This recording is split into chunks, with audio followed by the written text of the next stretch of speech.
แล้วพี่น้องมาแล้วสองเต็มเลยเต็มที่สองพี่น้องกระห้องใหญ่พี่น้องนะเบิ่งดูเสาะป่ายอยู่พี่น้องนะเต็มเนื้อแบบนี้นะตัวบักเนื้อพี่น้องแต่มีจักหนูพี่เลยมันเอาทักทายสบายดีพี่น้องคือเก้าพบกันคือเก้าพี่น้องกับสองผู้ไทยสายเลาะวันนี้เขาสีผ้ามาเสื้อกับพี่น้องเสื้อกับหนูนี่พี่น้องว่าสิเสื้อกับนกน้ำผัดลืมยื้อนกพี่น้องเกิดพี่น้องหมายนี่จุดพี่น้องพี่น้อง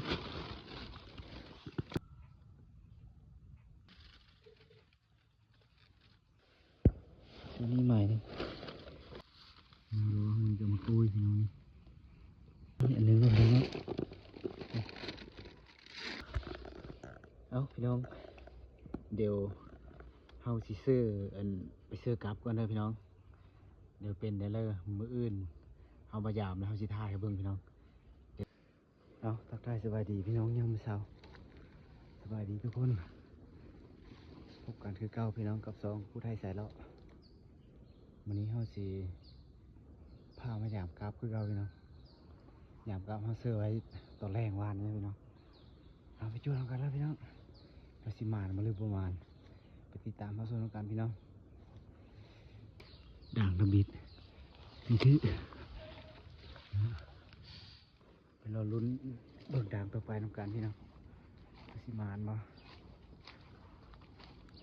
ในการยามมื้อเช้าพี่น้อง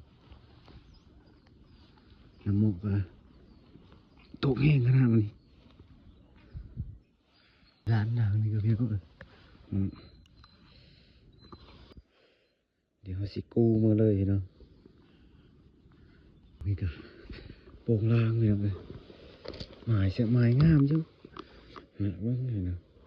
เป็นโกตือเนี่ยคักอยู่เลยพี่น้องแต่ว่า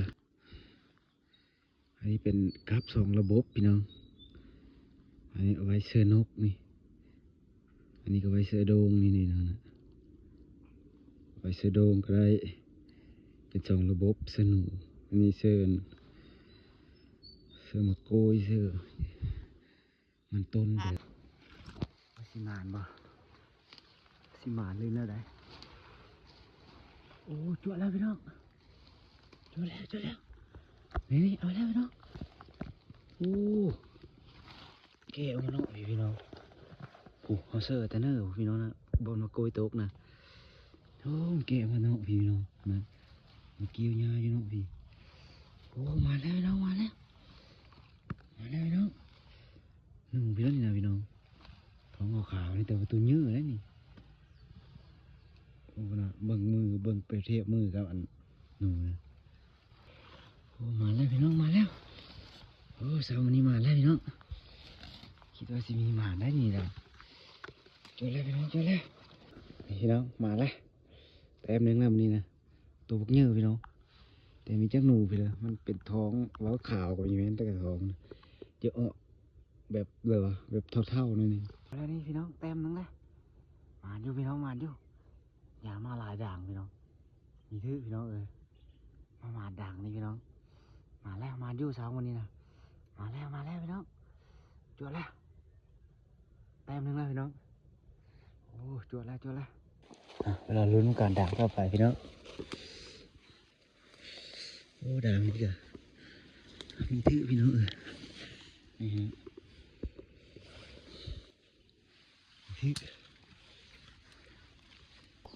ฮะไปลุ้นต้องการดังต่อไปพี่น้องเป็นอะไรเลยมาก็เริ่มมีมาไปลุ้นต้องการต่อพี่น้องโอ้เอาแล้วพี่น้องเอาแล้วจนแล้วพี่น้องนี่จนแล้วพี่น้องตัวไปแล้ววะนี่พี่น้องเฮ้ยจนแล้วโอ้จนแล้วพี่น้องกระหอบวะโอ้เจอกระหอบพี่น้องกระหอบนี่เนาะโอ้มาแล้วพี่น้องพี่น้องจนแล้วโอ้สองแต้มแล้วพี่น้องสองแต้มแล้ว เต็มแล้วนี่เลยพี่น้องนี่กระเหาะพี่น้องโอ้มันพี่น้องมันตัวพวกใหญ่พี่น้องนะกระเหาะพี่น้องโอ้มันอยู่พี่น้องมันอยู่มาแล้วโอ้ตัวพวกเยอะพี่น้องก็แห่เด้นี่น้องมาแล้วพี่น้องจวดแล้วสองเต็มพี่น้องเต็มที่หนึ่งหนูเต็มที่หนึ่งนะเต็มที่สองกระเหาะตัวพวกใหญ่พี่น้องนะเปรียบเทียบเบิ่งแหนนี่โซ่ป่ายพี่น้องความยาวนะมาแล้วพี่น้องกระเหาะพี่น้องนี่ได้กระเหาะมาแล้วเจอแล้วพี่น้องเจอแล้วสองเต็มพี่น้องสองเต็มแล้วมีเต็มที่สองพี่น้องเต็มที่สองเขาได้กระเหาะนี่นะโอ้นี่พอดีนี่ตับเอิกเลยพี่น้องนะพอดีนี่ตับเอิกมาเลยเจอแล้วพี่น้องเจอแล้วโอ้ยถือมีหึงไปเลยได้พี่น้องนี่เบิ่งนี่ยังอุ่นอยู่กับตัวยังอุ่นอยู่นะเอาถุงไว้ก่อนพี่น้องแล้วพี่น้องมันได้ส่งแต้มพี่น้องส่งแต้มหนูตัวหนึ่งแล้วก็กระเหาะตัวหนึ่งตัวเนี้ยพี่น้องโอ้มา